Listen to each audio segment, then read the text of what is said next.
People don't know what tastes good anymore. They haven't grown up in this tradition. How can they appreciate a product like this? If you give them a slice of copa, they take off the fat, but the fat gives it flavor. And then the saucisson, I'm not saying this just to talk about Jean-Félix, but just look at these products. I work on the GR, and I see some of the products there. The copa is as brown as that board. I tell people not to eat it. Pay for a good product, but don't eat certain others. You'll poison yourself. A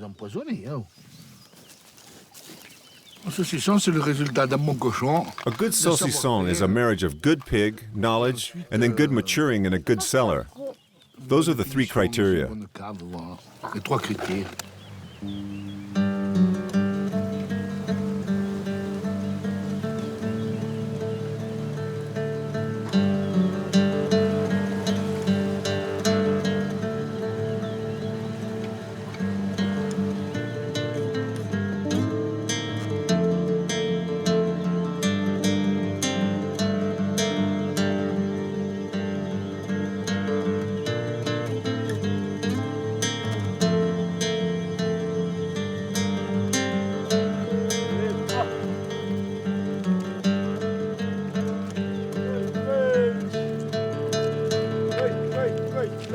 Among forests of beech, ash, oak, and chestnut trees, Jean-Félix pigs spend the summer on the biggest high plateau in Corsica, the Corsican Plateau, 7,000 hectares of a vast meadow which has always been used for summer grazing.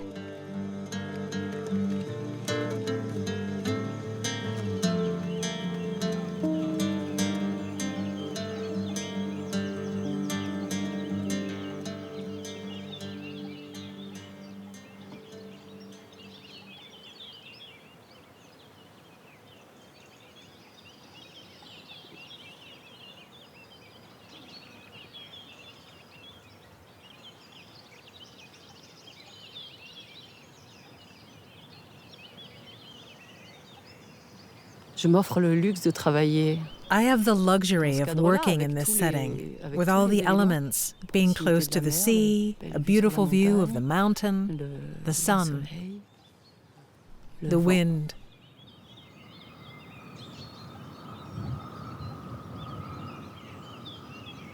You have birds flying over, the noise, animals that come and see you. Cows make a very good audience.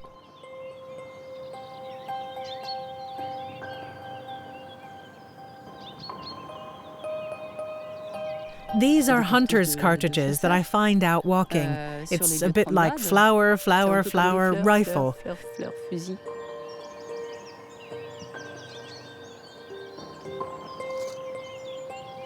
It shows there are lots of places that are still wild, where animals can reproduce quietly. They have food to eat. It's a rich country. They are signs too, not just of violence, but also of all that. Letitia Carlotti, a Corsican artist, makes installations in situ and finds on her many walks her materials that she recycles. This target is made up of about 20,000 cartridge cases in the different colors of the spectrum.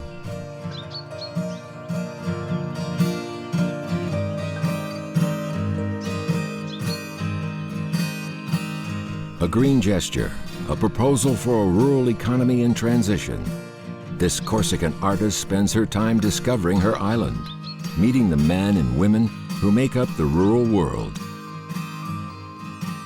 I collect the materials for my work. I'm getting to know the area I'm living in. I have a friend who's a shepherd and I've learned to milk. I'm starting to learn and understand how to make cheese. I want to learn to tan skins. I'll never have enough of a life to exploit all the riches that are offered to me in this territory. It's a bit discouraging.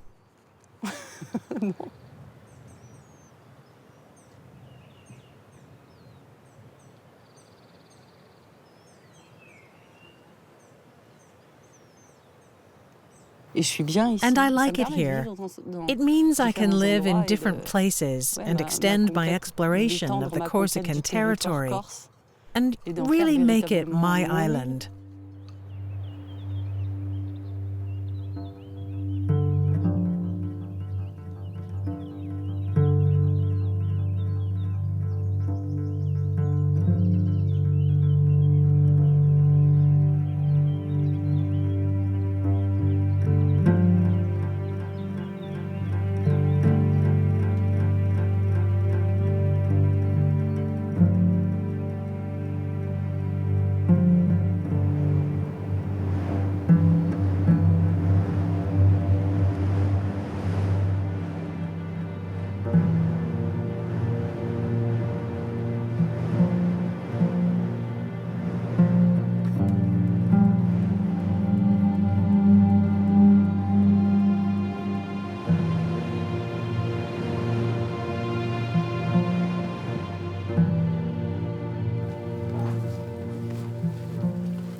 We're in autumn now. The goats have had their kids, and the weather has changed too. It's raining every day and it's tough. This rainy weather usually lasts until December. It's a nuisance for the goats especially, because they don't like the wet. Georges Grisanti works with his son Laurent, who will soon take over the family farm. In Corsica, it's traditional to eat kid at Christmas. That's why the goats give birth now. That way we have our kids for Christmas, and we're sure to sell them.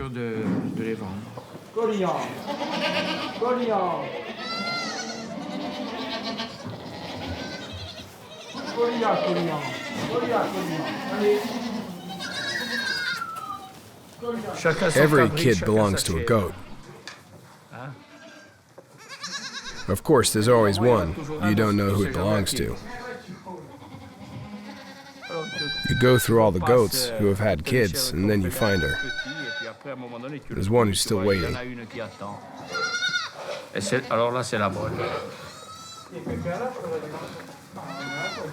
A quale?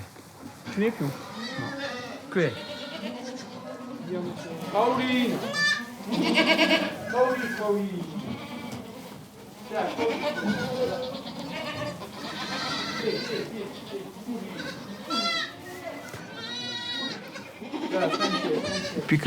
Since I was 2.5, I've been around goats, and I know what I want to do. My grandmother tried to dissuade me, but it didn't work.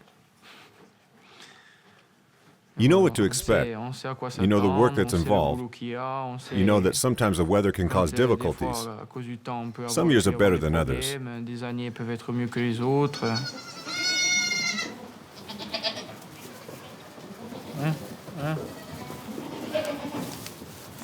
Choosing to work and live in their region is the aspiration for many Corsicans.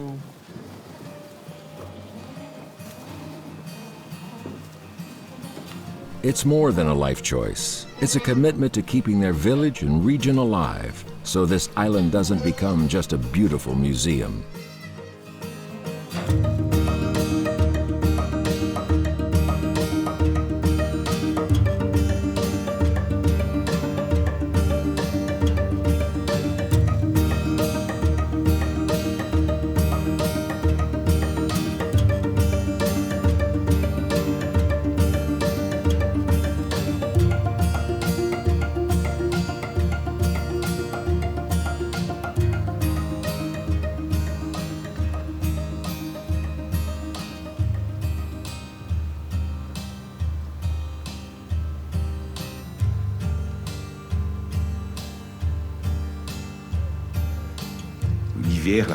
Corsica isn't just about sun. It's also about winter, snow, and then it's deserted. In the country, you're on your own. It's hard. But when I'm in my workshop, I'm happy. I work with my raw material to make it come to maturity and have the best possible taste. In the depths of winter, the men slaughtered the pigs and make charcuterie. They mustn't touch. You have to separate them so they're not touching.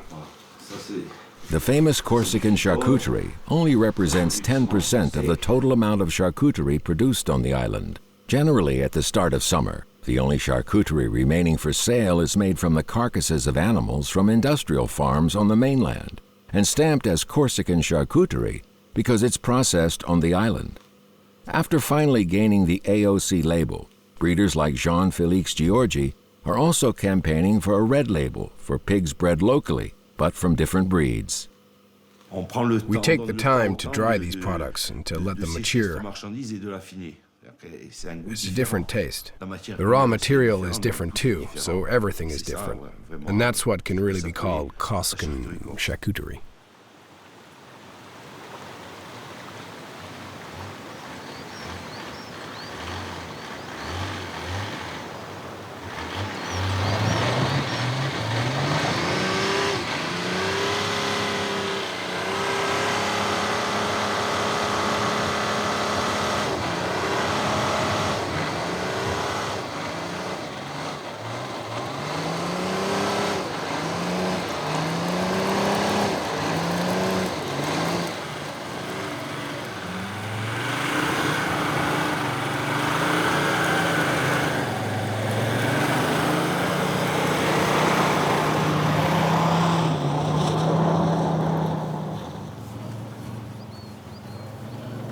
In winter, the road to Restonica is never without snow.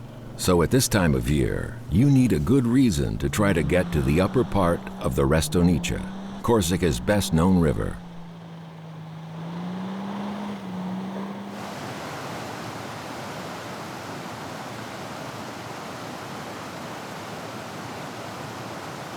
The Restonica's source is Lake Mello at an altitude of 1,700 meters. It's noted for the endemism contained in its waters, which are regularly analyzed by hydrobiologists from the university in Corsica. This is a totally endemic species. It's a Baetis cineus. Antoine Orsini and Christophe Maury are taking samples of the microorganisms in this river, such as insect larvae. Corsica is a paradise for hydrobiologists because there's a high level of Corsican endemism. And we also have a lot of species that are endemic to Corsica and Sardinia. So the two islands have a common geological past.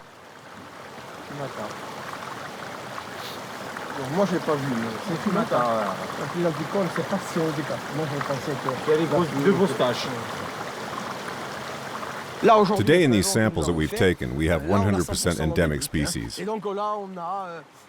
We have Hydropsyche cernatica, we have Baetis cineus.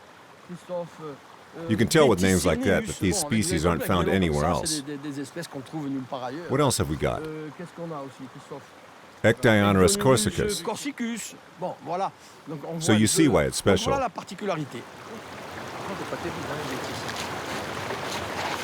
People often ask us, why do you study these insects? Why do you study these little larvae? Well, we study them in order to explain how the ecosystem works. But we also do applied studies because we identify species that are indicators of the quality of the environment. For example, we have an endemic species, which we used to find down in Corte. Corte is at an altitude of 400 meters. Today, it's only found at 800 meters.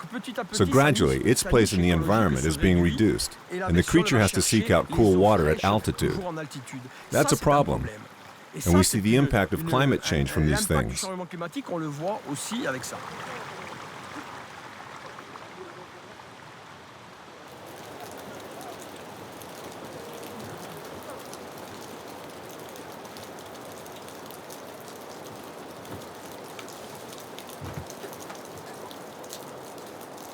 Snow brings the hope of water.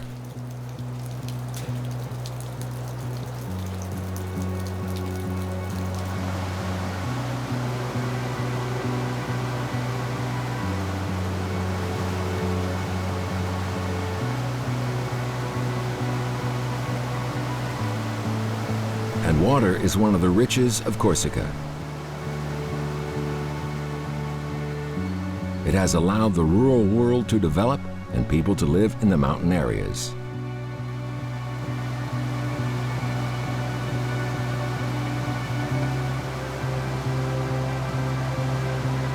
Over time, the power of water has carved out many gorges and a whole series of steep-sided valleys.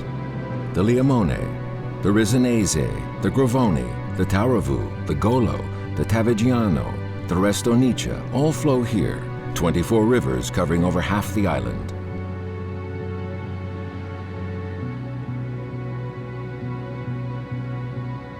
These are springs, waterfalls, and at the foot of the peaks, former glacial lakes covered in aquatic vegetation.